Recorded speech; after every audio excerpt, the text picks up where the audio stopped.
Halo pemirsa, Assalamualaikum warahmatullahi wabarakatuh. Kita jumpa dalam acara Indonesia Cerdas Psikologi Populer bersama saya Ruspita. Nah, hari ini sangat membahagiakan sekali pemirsa karena kita akan membahas tentang buah hati tercinta bertemakan ketika si kecil tidak baik-baik saja. Si kecil tidak baik-baik saja. Seberapa kecilkah dia? Oke, kita akan berdialog ya lebih kurang 1 jam bersama narasumber kita merupakan anggota Himpunan Psikologi Indonesia, Ibu Herlina, sarjana psikolog, psikolog. Dan juga tentu saja kami mengundang Anda untuk berinteraksi selama lebih kurang 1 jam, mengulik dan membahas tentang buah hati kita tercinta, generasi kita yang nantinya juga akan menjadi tabungan kita menuju akhirat menjadi anak yang soleh-soleha. Dan juga untuk interaktif boleh di 0711 311454 dan untuk chat melalui WhatsApp di 0823 1198 1790. Dan banyak sekali kata-kata dan saya karena saking ini ya semangat sekali untuk membahas tentang buah hati kita yang bertemakan ketika si kecil tidak baik-baik saja. Langsung kita sapa narasumber kita Mbak Herlina. Wah, lebih asik dipanggil Mbak Lina gitu ya, lebih familiar. Nah, ya. Mbak Lina, ketika si kecil tidak baik-baik saja, seberapa kecil usia ini? Pasti tentang buah hati. Boleh dijelaskan terlebih dahulu? Iya, baik Mbak Vita. Si kecil ini dia usia anak ya. Usia anak ini dibagi dengan usia anak awal sampai usia anak akhir. Usia anak akhir ini dia overlapping dengan remaja gitu. Jadi sekitar antara 13, 15, 16 lah. Itu kadang-kadang di era sekarang kita ini menganggap masih anak-anak gitu ya. Masih kita anggap ini si kecil gitu. Betul. Ya. Kira-kira seperti itu. Iya, kemudian kecilnya ini dari sisi mentalnya kah atau dari sisi fisiknya kah? Baik, karena kita pembahasannya di dalam ilmu psikologi, jadi ini dari sisi psikologisnya. Karena kan anak-anak zaman sekarang secara fisik kadang-kadang gitu lebih ya. jumbo dari kita. Betul. Lebih besar dari orang tuanya gitu. Jadi mengikuti teori psikologi usia mental anak-anak yang dikatakan usia anak itu adalah di usia akhir anak itu masih masuk periode anak ya gitu. Yang overlapping sama masa pubertas itu sekitar itu. Baik. Gitu. Kemudian cara kita untuk mengidentifikasi bahwa anak ini sebenarnya sedang tidak baik-baik saja itu di usia berapa? Sebenarnya dari kecil, dari sudah mereka bisa. Iya, misalnya pasti bagaimana kita. itu Mbak Lina? Nah, secara psikologis misal anak dari usia yang paling dini lah ya. Setiap anak merasa ada yang namanya insecure. Kemudian ketidaknyamanan. Berarti itu di usia anak batita yang sudah mulai berkomunikasi dengan kita? Mungkin dari baru lahir. Iya? Kita udah bisa melihat bahwa bagaimana caranya? anak ini kan artinya gini, manusia ini kan berkembang itu bukan hanya ketika dia lahir saja gitu ya, dari sisi psikologisnya. Ya. Nah, manusia ini ada 3 nih Mbak, yang kita lihat nih. Yang pertama ada ruh, yang kedua itu ada psikologisnya, yang ketiga ada fisiknya. Nah, jadi 3 ini yang menjadi komponen dari manusia ini. Dan ketika mereka tumbuh dan berkembang di dalam kandungan itu sudah ada, gitu. Sehingga berkembang juga psikologisnya ya, tidak hanya fisiknya, walaupun nanti ketika lahir baru bisa kita pastikan seperti apa kondisinya, dari mana kita mengobservasi perilaku itu tindakan-tindakan, misal bayi ini gak nyaman ya kan, nah maka yang kita lihat perilakunya apa sih, menangis ya, gerakan badan yang motorik ya, istilah kita motorik yang tidak terkontrol atau terlalu banyak pergerakan dan sebagainya. Itu bisa menunjukkan tanda-tanda bahwa si kecil ini nggak baik-baik aja nih kondisinya. Gitu. Kalau masih sangat kecil seperti itu, otomatis belum bisa berkomunikasi dengan kita. Lalu apa langkah-langkah untuk yang usia sangat istilah bayi ya? Iya. Jadi kadang-kadang kita jadi seorang ibu ya, memiliki kepekaan ya kan, apalagi ada ikatan emosional dengan anak, itu kayaknya udah otomatis nih punya insting. Jadi manusia itu memang diberi insting ya, sama hewan itu kan Allah kasih itu insting ya. Nah jadi kepekaan untuk melihat kayaknya nih anak nggak baik-baik aja gitu kan. Sehingga apa yang harus dilakukan? Berarti kita berusaha membuat anak ini nyaman, terutama nyaman aja dulu. Caranya bagaimana? Sering-sering dipeluk gitu. Ya, itu bagi yang kepekaan dari orang tua si bayi tadi. Kalau misalnya si ibunya pun tidak peka sebenarnya bahwa anaknya itu sedang tidak baik-baik, ya ayo. Nah, itu bagaimana caranya untuk memberikan masukan seperti itu? Ya, nah disinilah yang saya katakan bahwa ketika anak ini tidak baik-baik saja, kemudian orang tua tidak memiliki kepekaan itu atau lingkungan dia tidak memiliki kepekaan itu, itulah yang menjadi sumber problem yang akan menjadi manifestasi terjadinya gangguan-gangguan perilaku di masa dewasa nanti. Menjadi bakat atau embrionya untuk menuju ke sana. Iya.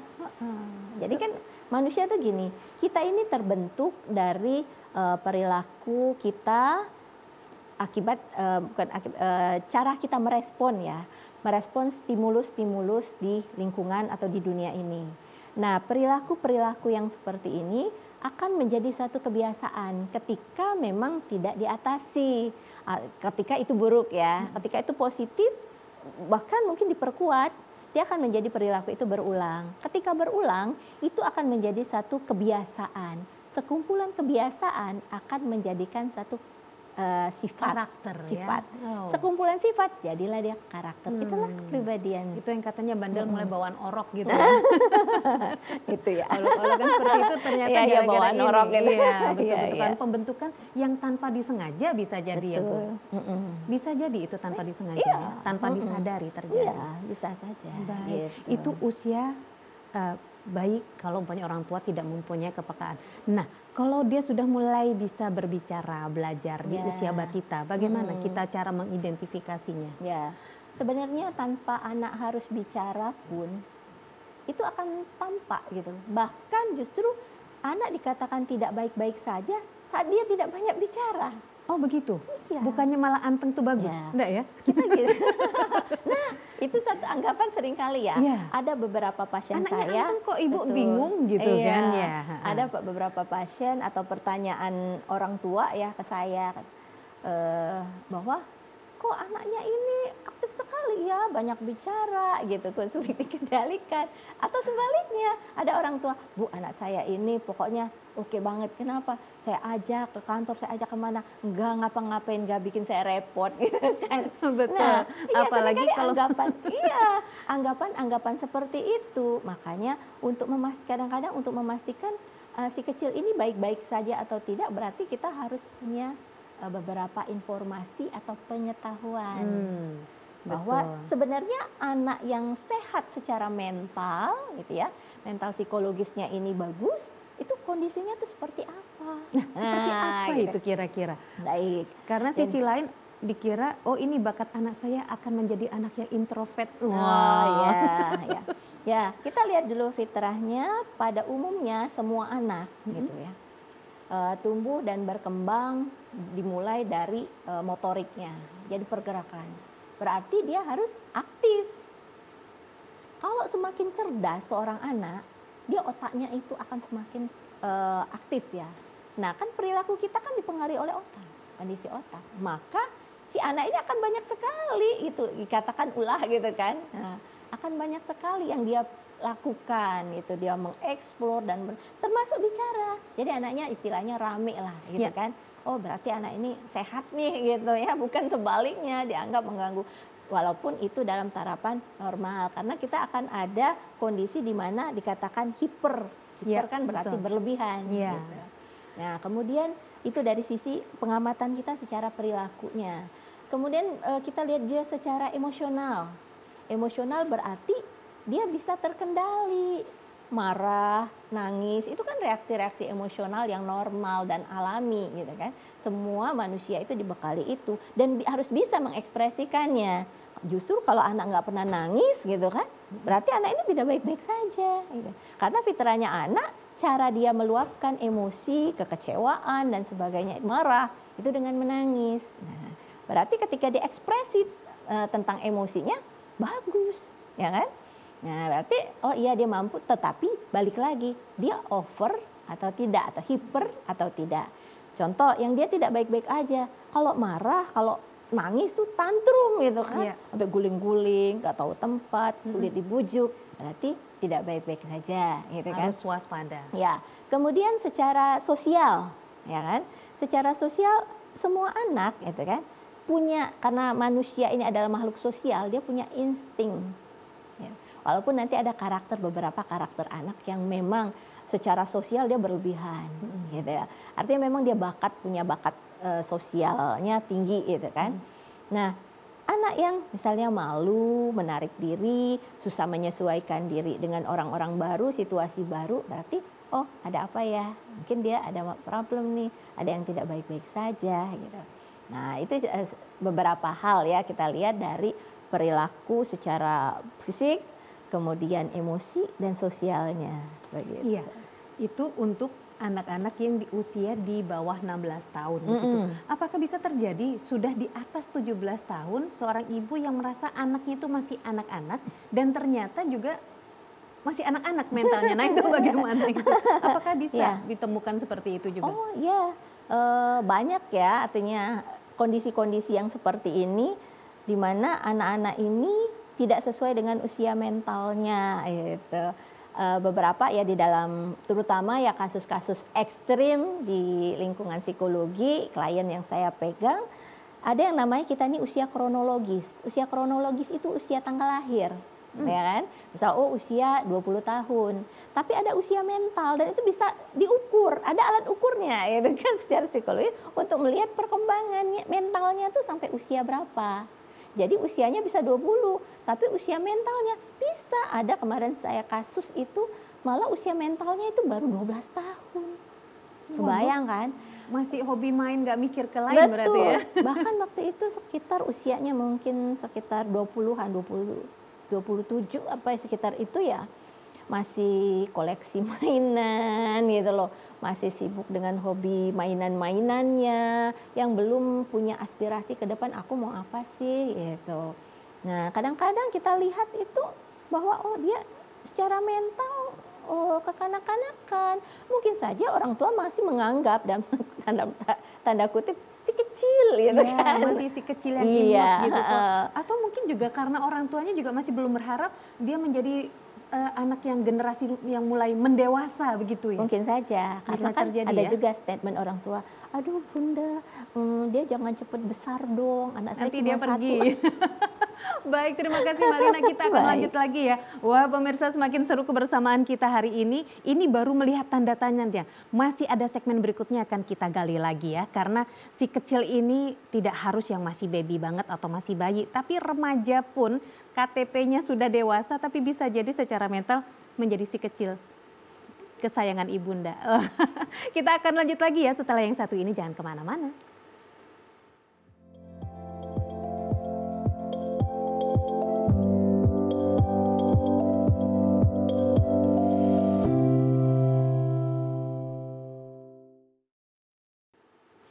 Terima kasih pemirsa, Anda masih bersama kami di Psikologi Populer TVRI Sumatera Selatan. Dan sekarang kita akan berbincang-bincang kembali dengan narasumber kita, Mbak Herlina. Saya lebih suka manggilnya Mbak karena masih muda. Nah ini dia. Jadi kita berbicara tentang anak tidak baik-baik saja. Jangan lupa yuk kita gabung untuk berinteraksi di 0823 1198 1790 untuk chat WhatsApp maupun telepon di 0711 311 454 ya. Kita balik lagi ke narasumber kita Mbak Herlina. Nah, asik sekali kita berbicara. Yang paling sedih itu sebenarnya kalau si kecil kita ternyata usianya dewasa. Jadi bisa terjadi ya kata orang tuh usia di KTP belum tentu menjadi jaminan untuk jiwanya. Nah, itu ternyata benar ya. Kenapa bisa begitu? Apa faktor penyebabnya? Apa hanya karena lingkungan di dalam rumah kah atau bagaimana?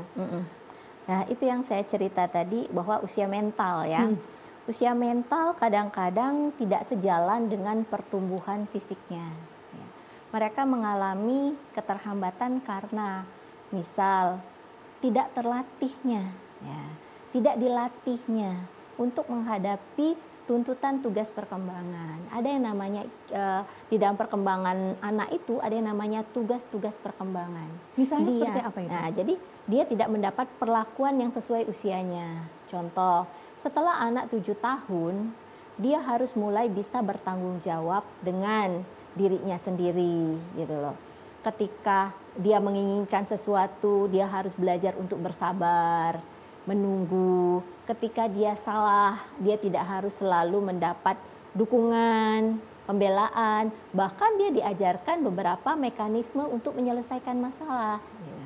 Nah, ini nanti yang ketika kita orang tua tidak mengikuti ya tuntutan tugas perkembangan anak ini, maka anak ini tidak berkembang secara mental. Jadi harusnya ada kesadaran dari orang tua, mereka harus punya ilmu, informasi atau pengetahuan bahwa setiap anak ini punya tugasnya di tahap-tahap tertentu.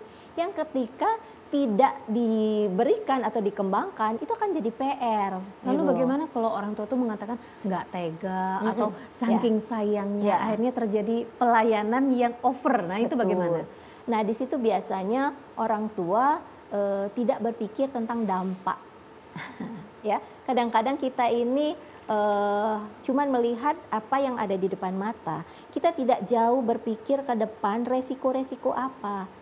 Banyak orang tua sih berprinsip mau mudahnya, mau enaknya, mau sayangnya gitu kan. Tapi biasanya saya bilang ketika itu pilihan kita, siapkah kita dengan konsekuensinya nanti gitu loh. Boleh silakan, nggak mau ribut sama anak ditegakkan disiplin daripada berantem gitu kan, atau itu mengganggu emosi gitu kan. Lebih baik ya udah biarin aja lah. Nanti ya, atau daripada dia nangis gitu di depan umum, udah ikutin aja. Beriin aja, turutin aja daripada bikin masalah gitu kan. Nah ketika itu pilihan kita, maka ada konsekuensi yang harus dibayar nantinya ketika dia dewasa. Contoh, masalah kemandirian, rasa tanggung jawab gitu ya. Kita akan menghadapi anak ini nanti ketika dia dewasa, dia menjadi ya tadi memiliki mental usia anak gitu loh. Sehingga cara dia menyikapi masalah walaupun dia sudah dewasa bahkan menikah gitu kan, menunjukkan perilaku-perilaku yang childish gitu. Misal masih saja tetap punya pasangan tapi merasa sendiri gitu kan. Merasa sendiri dalam artian masih egosentris gitu. Dikit-dikit lari ke mamanya bukan memecahkan solusi begitu ya. Iya, gitu. Bahkan yang lebih gawat ini ketika tidak dilatih, itu kan misal secara emosional gitu ya. Dia tidak tahu bagaimana bersikap yang lebih dewasa dalam mengekspresikan atau mengelola emosinya. Kita akan lihat ya kalau mau marah ya suka-suka dia aja gitu kan, misalnya secara emosi. Atau dia tidak bisa meredam stres, menahan ya tekanan-tekanan dalam hidup seperti itu. Atau secara sosial gitu. Secara sosial pun dia tidak belajar bagaimana berempati dengan orang lain, tidak tahu bekerja sama gitu. Iya, dan ternyata nih ada penelpon, chat WhatsApp ini Mbak Elina. Kita boleh angkat ya dari yang chat melalui 082311981790. Ini apakah ada namanya? Sila di 0990, katanya mau tanya Kak, bagaimana cara menghadapi anak yang suka tantrum? Tiba-tiba, yang suka tantrum tiba-tiba, terutama di tempat umum. Terima kasih Kak. Nah, itu. Baik, saya langsung jawab ya Mbak Vita. Boleh langsung. Ketika anak tantrum itu pasti ada penyebabnya. Pasti ada penyebabnya. Cuma cara anak ini mengekspresikan, gitu kan, dia berlebihan. Itu yang namanya masalah. Karena pada dasarnya setiap anak ketika ada penyebabnya, misal ketidaknyamanan, keinginan dia tidak terpenuhi, kemarahan dan sebagainya, anak menangis, marah, kesel, itu kan normal, wajar gitu kan. Sama saja, kita aja mungkin, tapi kita dewasa paling kita ngomong kita kecewa atau kita diem, cemberut gitu ya. Kalau anak mungkin nangis. Nah, sekarang dia cara bereaksi dia tantrum. Tantrum itu ekspresi emosi menangis berlebihan. Mungkin itu di tempat umum. Terus sambil guling-guling, teriak-teriak dan sebagainya. Nah, tadi pertanyaan Ibu ya, itu gimana sih cara menghadapi anak dengan kondisi seperti ini? Yang pertama, kita lihat dulu, ketika itu adalah situasi umum, maka bawalah anak ini di situasi yang tidak banyak orang. Kalau di mall, bawa dulu ke parkir. Jadi diangkat saja ya? Iya, iya. Jadi karena seringkali anak kan pinter, dia manipulatif. Betul. Oh, ini mumpung di tempat umum, apa yang saya inginkan itu akan tercapai orang tua menggunakan tidak cara akan berkutik ini. begitu Betul, ya. gitu. Oh, jadi itu kan termasuk tanda-tanda manipulatif ya? Betul, gitu. Anak itu kan kadang pinter gitu kan, cerdas, dia tahu bagaimana cara mendapatkan keinginan dia. Apalagi pengalaman dia ketika menggunakan cara itu berhasil. Berhasil, diulang lagi. Makanya orang tua jangan kalah pintar sama anaknya. Betul. Gitu kan. Jadi bawa dulu ke toilet atau ke tempat sepi lah, di mobil atau di karena anak mendapat perlakuan misal dimarahin di depan umum juga efeknya juga tidak baik. Nah, setelah itu tidak harus terlalu dipenuhi. Tergantung dulu penyebabnya apa, mengantukkah gitu kan. Nah, kalau anak mengantuk maka harus segala dipenuhi gitu. Nah, sekarang penyebab ini tidak harus anak ini bereaksi berlebihan seperti tadi tantrum. Karena tantrum ini kadang-kadang perilaku ini bukan hanya suatu kebiasaan. Ada hal-hal yang memang secara psikologis itu mengganggu ya. Tapi untuk secara melatih anak ini pertama tentunya yang pertama harus ditenangkan. Kalau dia masih balita, ya peluk. Tapi kita nggak boleh bujuk-bujuk ya. Bujuk-bujuk, iya mau apa, es krim ya, nanti beli, iya diem ya. Maka beda itu menetap, misi ya. Jadi itu akan menjadi perilaku menetap karena menguat. Nah, jadi jangan sampai kita memberikan penguatan terhadap dia malah dapat poin ya, yes gitu ya. Iya, terhadap perilaku tantrum itu. Betul. Gitu. Nah, kemudian setelah kita tenangkan dulu, jadi boleh sih tanpa ekspresif mungkin ya, tanpa ekspresi yang khawatir, cemas dan sebagainya. Jadi si ibu kalau udah punya anak tantrum itu harus punya strategi membuat diri tenang. Jadi buat mama, buat papa itu memang ada strateginya. Ada yang nama pengaturan nafas, bagaimana cara menenangkan diri gitu ya. Harus punya gitu. Jadi memberikan cara-cara energi itu. Air dulu ya sebelum menenangkan betul. yang tantrum. Nah, nanti setelah anak ini menunjukkan reaksi bisa ditenangkan gitu ya. Ya peluk, kalau dia teriak berontak membahayakan, nggak apa-apa, peluk aja gitu. Peluk aja, diem kita hanya nggak banyak bicara gitu kan. Peluk, kemudian setelah tenang jangan dinasehati. Nanti urusan nasehatnya nanti. Yang penting dia tenang dulu sampai dapat penyebabnya nih apa. Kalau dia menginginkan sesuatu dan tidak akan kita berikan, jangan. Bertahanlah dengan itu gitu. Atau lakukan negosiasi. Ya, terkadang orang tua tuh ketakutan dia ngomongin, Bunda ini jahat, Bunda nggak sayang. Nah, itu. Iya. Nah, kembali lagi kita tenang dengan sikap kita tenang, sayang, misalnya. Tetap aja, Bunda jahat, Bunda ini jangan kita anggap itu pertempuran antara orang tua dengan gitu anak gitu kan. Anggap aja itu kan ekspresi spontan anak gitu kan. Bahkan kegigihan dia ingin mendapatkan sesuatu. Kita jangan kalah gitu kan di situ dengan ketenangan kita. Kamu pasti tahu, mama pasti sayang gitu. Tapi tetap mama tidak akan berikan. Saya jadi agak penasaran tentang tantrum ini. Itu kan kebanyakan anak-anak ya. Kira-kira yang anak-anak di usia dewasa itu apakah ada juga yang ditemukan tantrum dengan versi mereka? Iya.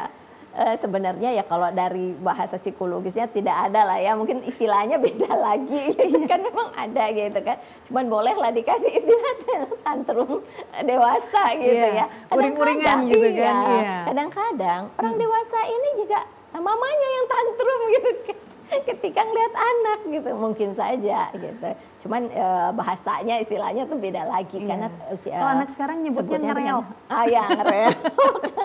Iya, karena bahasa tantrum itu memang digunakan untuk anak-anak yang masih kecil seperti itu. Jadi tadi kalau ditanya harus gimana, bawa tempat sepi, peluk dulu, tanya dulu, penuhi dulu keinginan dia gitu kan. Kalau misalnya keinginan itu memang bisa kita luluskan. Kalau tidak, ya sudah bertahan aja. Tetap bertahan dan terus memberikan pengertian. Iya, kenapa ada tidak negosiasi, diikuti. Apalagi di tempat umum. Kita gunakan teknik negosiasi dengan Iya, seru sekali. Baik, Mbak Lina, kita akan lanjut lagi ya ke segmen berikutnya. Dan pemirsa jangan kemana-mana, kita akan terus lagi di Psikologi Populer ini. Mungkin nanti di segmen ketiga akan ada chat WhatsApp Kita tunggu dialognya ya setelah yang satu ini. So jangan kemana-mana, tetap di Psikologi Populer TVRI Sumatera Selatan.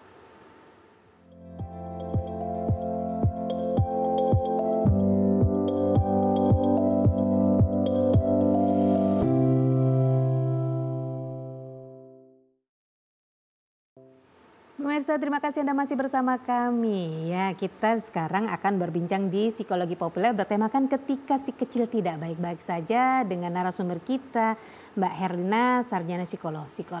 Wah, luar biasa ya. Dan juga di sini kami mengundang Anda untuk menelpon di 0711 311 454 atau chat melalui WhatsApp di 0823 1198 1790. Apakah ada penelpon? Kita coba. Halo. Oh iya, terputus, sayang sekali ya. Baik, kita lanjut lagi nih Mbak Lina. Seru banget ya obrolan kita ini.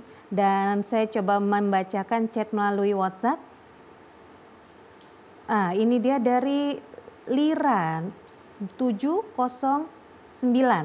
Katanya apa ciri anak yang memiliki kesehatan mental yang baik? Nah, ya. Bagaimana ciri-cirinya? Sebenarnya tadi sudah cerita ya. Betul. Bahwa anak itu dia tampak ceria, komunikatif, ya secara emosi dia mampu mengendalikan emosinya, bisa dibujuk ya ketika menangis, bahkan bisa menenangkan dirinya sendiri itu secara emosi. Secara perilaku dia juga lebih terarah, bisa fokus, tujuan dia perilakunya jelas dan perilakunya tidak merusak. Nah, salah satunya. Jadi mungkin membedakannya dengan perilaku mental anak ini kita lihat bahwa dia sedang tidak baik-baik saja. Kebalikan dari situ, tampak murung gitu kan secara emosi ya. Tampak murung, mungkin tadi tantrum, termasuk tantrum tadi juga bahwa ada sesuatu nih anak, kenapa reaksi dia seperti itu.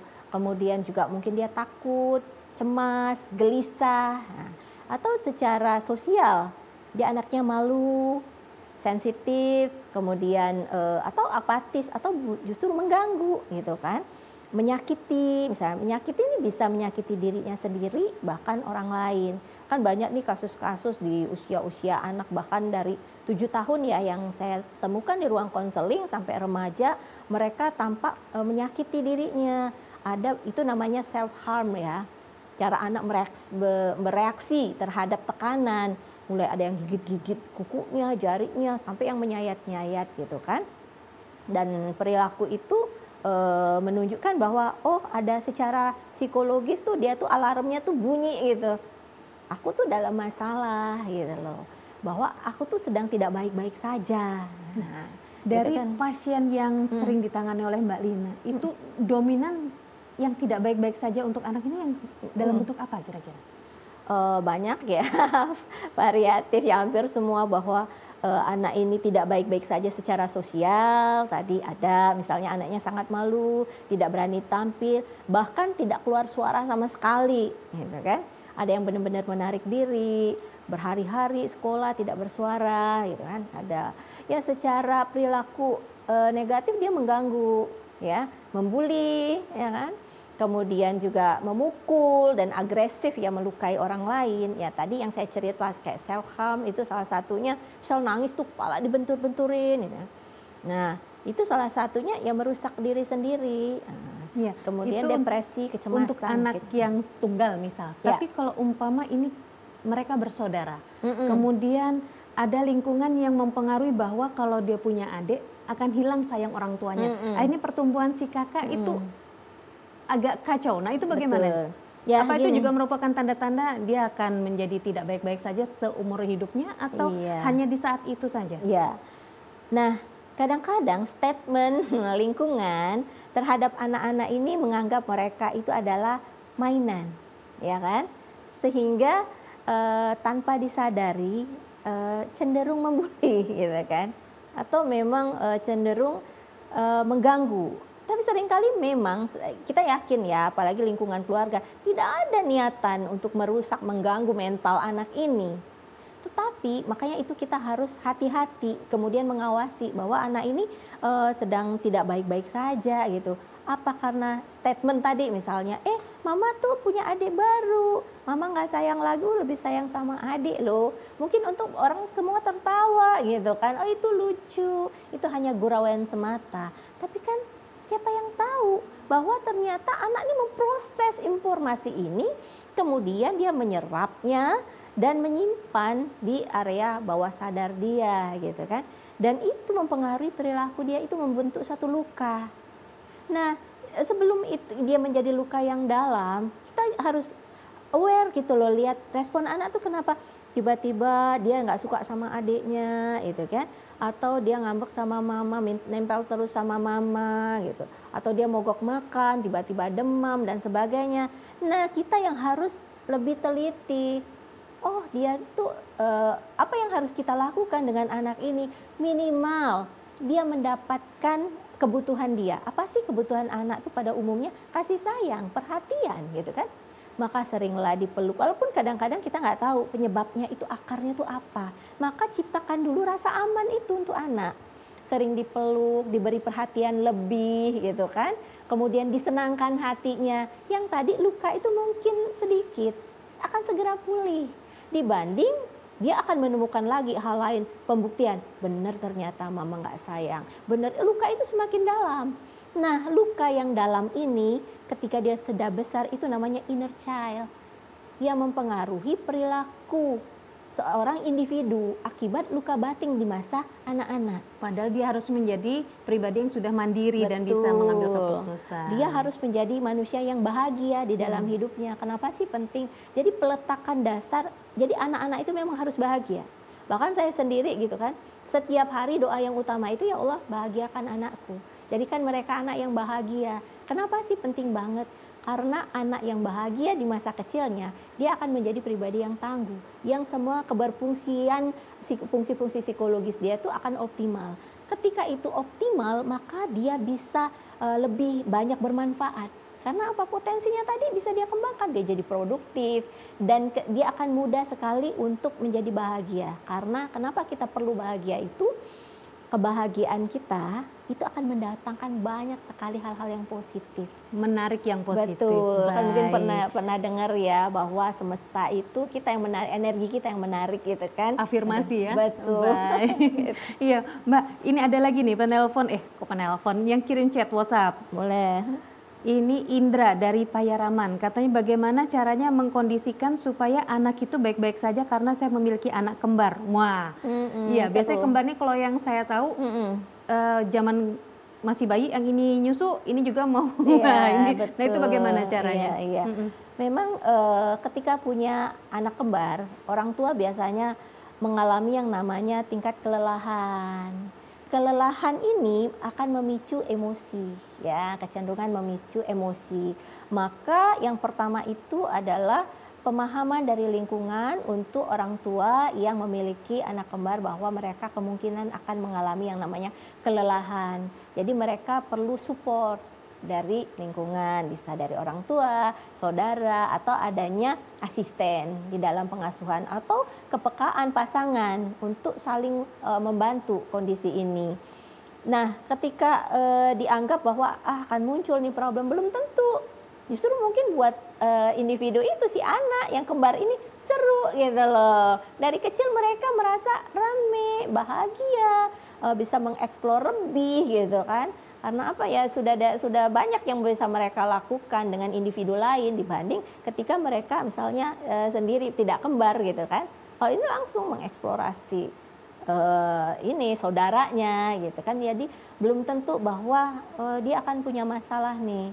Kalau pertanyaan tadi, gimana nih cara menyikapi kondisi ini ketika muncul bahwa anak ini akan tidak baik-baik saja? Yang pertama kali yang harus dilakukan, jangan ada dulu pikiran itu gitu.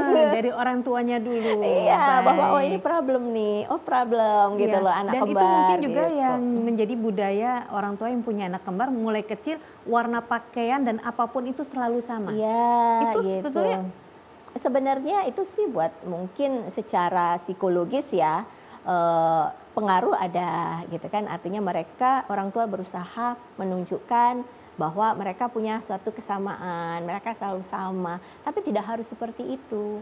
Tapi secara naluri mereka kan berkembang sendiri kok, bahwa saya punya warna sendiri, tidak warna karakter, warna berpikir, bahkan karakter pun bisa sangat berbeda gitu loh. Karena apa?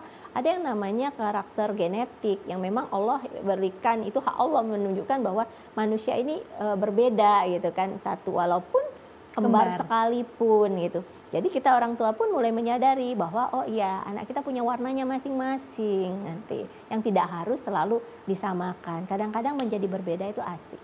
Iya, betul sekali. Bagian berpikir asik. Baik, dan ini ada lagi Lina. Nah, sama Mbak Lina ya. Dari 071134 katanya bagaimana membedakan antara anak yang sedang mengalami fase normal dengan anak yang memiliki masalah kesehatan mental. Oke. Jadi orang tua atau lingkungan harus peka. Keseharian anak ini pembawaannya tuh seperti apa? Contoh ya, ada karakter anak, dia agak cuek misal ya. Dia minat dia lebih ke hal-hal yang bersifat logika ya, permainan-permainannya gitu. Dia menikmati sekali mencoba sesuatu, mengeksplor secara dalam. Nah, itu tidak menjadi aneh ketika dia berada di satu lingkungan, dia nggak berteman gitu kan. Ya kita, oh sehari-hari dia memang seperti itu pembawaan dia. Tapi bukan dia anak yang tidak percaya diri, tidak. Tapi karena memang pembawaan dan minatnya belum ke situ gitu. Nah kalau memang sehari-hari anak ini suka berteman, peka banget dengan orang, menyapa dan sebagainya. Tapi di beberapa kondisi, misal dalam satu episode, kok dia takut ya sama orang. Kok dia tidak menyapa? Oh biasanya dia rame ya. Nah ketika kita lihat dia di luar biasanya, maka paling tidak mulai kesadaran, jangan-jangan boleh seperti itu, bahkan harus gitu loh. Jangan-jangan dia sedang tidak baik-baik saja. Maka yang dilakukan, ajaklah ngobrol. Nah, ngobrol itu bukan nasihati gitu kan. Bicara dari hati ke hati, pendekatan terlebih dahulu dengan si anak, bikin kondisi aman dan nyaman, sehingga kita bisa mendapat informasi, mendapat pengetahuan, oh anak ini sedang ada problem kah gitu. Karena jangan berharap dari anaknya cerita, kecuali memang kita sudah terbiasa dengan pola seperti itu. Baik, iya. Semakin penasaran dan masih ada waktu Mbak Lina untuk kita berbincang bareng, dan juga pemirsa masih ada beberapa chat yang akan kami bacakan nanti tentang si kecil apakah baik-baik saja. Kita lihat nanti ya, so jangan kemana-mana ya, tetap di Psikologi Populer TVRI Sumatera Selatan berikut ini.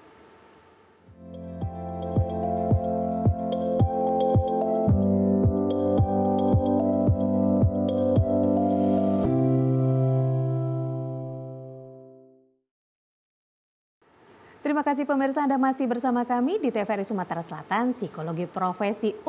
Psikologi Populer. Wah, saking kita tadi berbicara tentang si kecil tidak baik-baik saja sampai saya terhanyut. Nah ini dia. Jadi kita akan lanjut lagi berbincang dengan psikolog kita, Mbak Herlina, sarjana psikolog, ya, merupakan anggota Himpunan Psikolog Indonesia. Nah, ini dia, saya sampai terobsesi.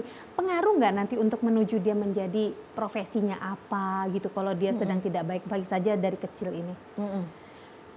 Sebenarnya kalau bicara khusus ya ke profesi, tidak ada garis langsung ya, bahwa oh kalau dia mengalami luka batin misalnya, karena mental dia bermasalah masa kecil, maka dia akan berpeluang pada mengganggu akan memilih profesi ini dan sebagainya, tidak. Tapi yang terjadi ketika individu ini mengalami luka batin, maka biasanya dia akan sibuk dengan problem dalam diri dia. Belum selesai dengan dirinya sebagai individu yang dewasa.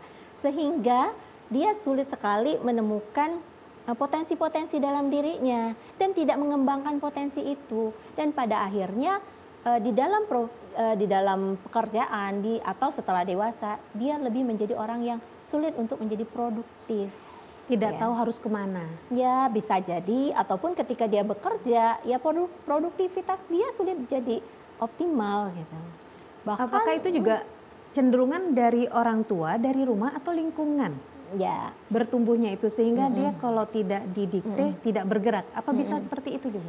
Jadi intinya kondisi individu itu pasti ya dia dipengaruhi pertama oleh genetiknya, Yang kedua oleh lingkungan. Lingkungan ini siapa? Gitu. Salah satunya pola asuh orang tua. Kemudian apa yang dia temukan di lingkungan, pembiasaan, pengaruh pergaulan, apa yang dia input, metode pembelajaran, pengalaman-pengalaman traumatik, itu namanya lingkungan yang mempengaruhi pembentukan kepribadian tadi. Gitu. Baik, ya. Dan ini ada lagi pertanyaan dari Catherine 7362. Nah ini katanya, Bu, boleh tanya bagaimana dampak positif dan negatif media sosial melalui gadget pada pertumbuhan anak-anak yang seharusnya belum layak atau belum siap dengan media sosial saat ini? Nah, ya pasti ya.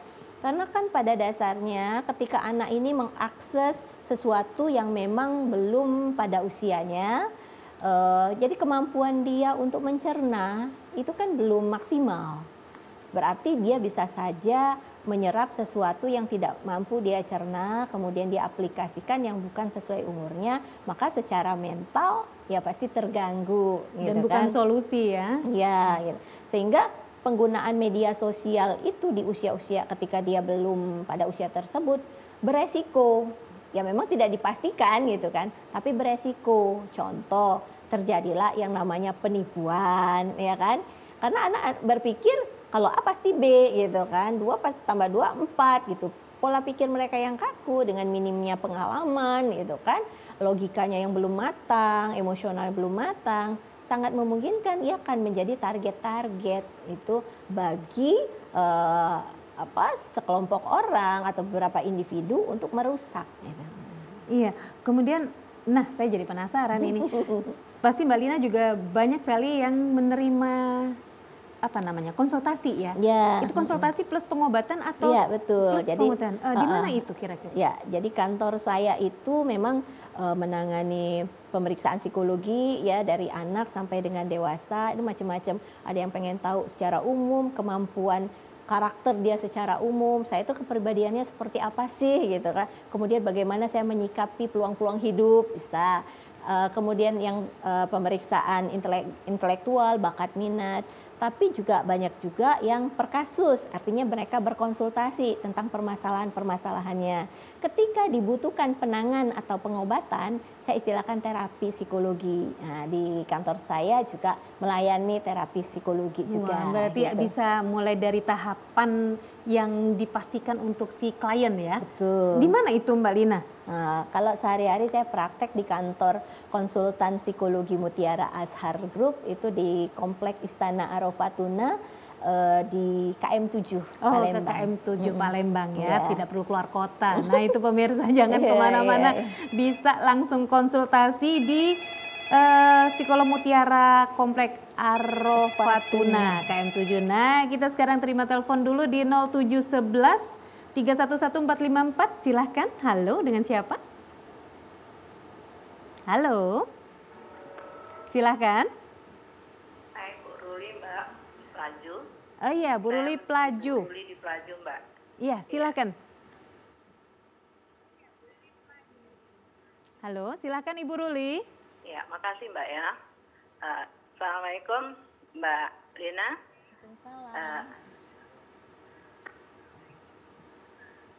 Ya Ibu. Saya ingin tanya Mbak, Ya. sekarang ini kita ini sudah dunia kita penuh teknologi ya. Jadi saya numpang tanya, kalau menurut Mbak tuh, kalau untuk anak-anak yang sekarang umur berapa yang sepantasnya dikasih HP dan berapa lama dalam satu hari atau hari-hari libur berapa jam gitu? Karena kalau kita nggak kasih, nanti seolah anaknya jadi gaptek. Betul. Kalau dikasih ketagihan, ini sudah merata nih. Ya. Nah, yang SD, SMP, SMA, bahkan kadang-kadang sudah ibu-ibu juga lupa dengan tugas gara-gara HP. Jadi saya mau tanya sama Mbak Du, umur anak SD umur berapa gitu? Untuk SMP gitu kan, berapa jam gitu dia bisa dikasih HP. Karena di mana-mana HP ini padahal bagus ya Mbak ya, tapi disalahgunakan oleh anak-anak, juga orang tuanya juga kadang-kadang mendiamkan seolah-olah itu untuk alat untuk supaya anak jangan ribut, jangan ini dikasih HP. Nah, yang besar kali nanti sudah dewasa, ya kira-kira SMP SMA sudah susah kontrolnya. Baik. Jadi tolong mohon penjelasannya, Mbak. Iya, Terima kami kasih, Mbak. memahami. Assalamualaikum. Iya, terima kasih. Waalaikumsalam warahmatullahi wabarakatuh. Ibu Ruli di Palembang, silakan. Iya, baik Ibu, memang penggunaan gadget ini ya terus terang kalau saya sendiri ini tantangan ya. Jadi memang tantangan pengasuhan di era sekarang ini adalah penggunaan gadget ya. Gadget ini ya termasuk ya salah satunya HP, televisi, laptop dan sebagainya ya, teknologi penggunaan ini. Memang ada usia-usia misalnya sebelum dia usia mencapai 2 tahun lebih jangan dulu diberikan, karena memang secara anak ini sedang berkembang untuk kemampuan berkomunikasi, kemudian sosialisasi, maka jangan sampai dia terkena dulu gitu dengan kondisi ini. Tetapi kan di dalam sehari-hari anak ini pasti terpapar gitu, lingkungan, orang tua itu menggunakan itu, maka mereka kenal. Hanya kenal saja tidak masalah. Kemudian mau nggak mau mereka juga akhirnya menggunakan itu. Bahkan anak lebih canggih, lebih tahu gitu kan bagaimana mengoperasikannya. Bahkan kita sekarang yang bertanya dengan anak, bagaimana sih? Maka kalau saya sendiri mengajarkan anak manajemen cara menggunakan gadget. Misal dari kecil anak-anak saya tanamkan bahwa mata, kesehatan mata. Bahkan saya ketika dia pakai jangan lupa ya matanya digerak-gerak ini, ditutup gitu ya. Ingat matanya perlu istirahat. Nah, di situ saya mengajari anak tanggung jawab secara menjaga kesehatan fisik gitu. Kemudian juga mereka juga harus belajar ada waktu-waktunya. Jadi ada manajemennya. Jadi Bu, silahkan menggunakan manajemen yang mampu. Jadi jangan sampai yang kita bikin 1 minggu nggak boleh terus anaknya merengek-rengek, akhirnya nggak dikasih gitu kan. Jadi manajemennya itu yang disesuaikan dengan keadaan kita. Kemudian penggunaan gadget boleh, tapi ketika dalam pengawasan. Contoh, biasanya kalau saya termasuk yang lebih banyak interaksi itu bersama anak-anak. Ketika dia mengakses gadget, saya ada di sana, jadi saya ikut mendengar. Jadi ketika itu nggak bagus, apa saya langsung respon gitu loh. Itu apa gitu kan. Kemudian kita orang tua ketika sudah memberikan gadget berarti kita harus siap dengan segala konsekuensinya. Kalau kita nggak siap, jangan. Ya salah satunya pengawasan. Yang kedua selalu mengingatkan, gitu kan. Mengingatkan yang namanya anak-anak tidak pegang gadget aja harus berulang-ulang ya diingatkan. Gitu. Nah, kemudian waktunya kapan? Apakah harus di waktu-waktu libur gitu ya? Tidak juga, bahkan bahayanya apa? Di saat anak itu hari libur, misalnya Sabtu Minggu, itu biasanya digunakan jadi seperti hari gadget dunia gitu ya. Anak-anak mendapatkan di hari itu gitu. Padahal itu adalah waktu kita berkunjung keluarga ya, atau kita berkumpul keluarga, jalan bersama. Tapi anak lebih memilih saya di rumah saja gitu loh. Karena itu adalah waktu gadget saya. Nah, sehingga lebih fleksibel, mungkin per hari anak ini boleh menggunakan gadget dari misal pulang sekolah. Kalau bikin aturan bahwa pulang sekolah dia bisa istirahat menggunakan gadget untuk kesenangannya. Iya. Dan gitu. Kira-kira berapa jam? 60 menit atau hanya 30 menit saja untuk mereka? Kalau sekarang kalau saya lihat kan kebutuhan anak itu bisa sampai 2 jam gitu. Boleh menggunakan. Tetapi tadi pakai manajemen. Ada mengingat waktu, ada waktu mandi, ada waktu istirahat. Biasanya itu, istirahat, harus istirahat. Iya, dan tidak terasa mudah-mudahan Ibu Lina, maaf kok jadi Ibu Lina ya, Ibu Ruli itu bisa memahami jawaban dari narasumber kita bahwa memang intinya manajemen waktu saja ya, dan juga bermain bersama dengan anak. Nah, ini kita sudah di ujung kebersamaan kita. Bagaimana menurut Ibu Lina untuk kesimpulan bahwa si kecil itu ketika tidak baik-baik saja? Ya, jadi harus ada kepekaan. Yang paling penting adalah lingkungan ini, orang tua terutama harus mengamati bahwa anak saya ini sedang baik-baik saja atau sedang tidak baik-baik saja. Dan tidak harus orang tua, kita pun siapapun harus aware gitu ya dengan anak. Oh, dia ada sesuatu nih. Dan ketika kita menghadapi seperti itu jangan dianggap sebagai angin lalu. Bantulah gitu ya. Bantulah, carilah solusinya segera. Karena memastikan kesehatan mental anak sejak dini itu akan memberikan efek yang sangat baik untuk masa depannya. Dan ketika kita lalai bahwa anak-anak kita ini sedang bermasalah di dalam kesehatan mental psikologisnya, sama saja kita sedang mempersiapkan bom waktu. Jadi perlu kepekaan di sini. Terima kasih banyak Mbak Herlina, sarjana psikolog yang sudah bergabung bersama kita, dan akhirnya pemirsa yang di sini ya bersama kita dalam Psikolog Populer. Kita akan jumpa lagi di tayangan berikutnya di TVRI Sumatera Selatan. Sampai jumpa. Wassalamualaikum warahmatullahi wabarakatuh.